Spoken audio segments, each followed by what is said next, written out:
Every 4 years, the Democrats and Republicans hold huge national conventions, and all of the states participate. This event takes place in the summer before the presidential election. Representing the state's voters, each state party sends delegates to vote for the candidate preferred in their state. Each party will have chosen its final candidates for president and vice president when the conventions end. Because the Founding Fathers never planned for political parties when writing the nation's governing documents, the process of nominating candidates for president and vice president from respective parties grew organically and at first without a clear set of rules to govern them. In the 1800s, the first two American political parties were just in the process of changing from a collection of like-minded politicians to truly organized groups.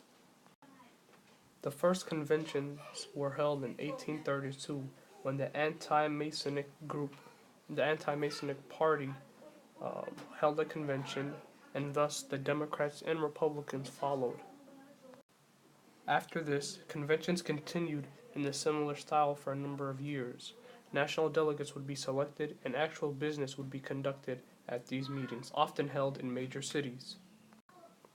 At the conventions, the proverbial smoke-filled room was the place where every 4 years the party bosses would go and discuss the slate of possible candidates. Deals would be struck, promises would be made, and jobs would be guaranteed. And in the end, the convention would conclude its business and announce the candidate to the world. Often, this individual would be a national unknown because there was no primary election season by which the American public would get to know its candidates for the highest office held in the land.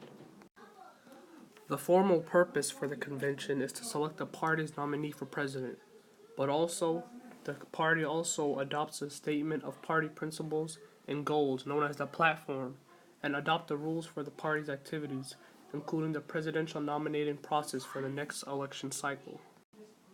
The party's candidate often will always give a speech to the entire party, and it is usually broadcasted on national television to millions of people across the world. Both the Republican and Democratic national conventions are significant to the overall presidential election because it is a time when the American people clearly know either which two people they will be voting for.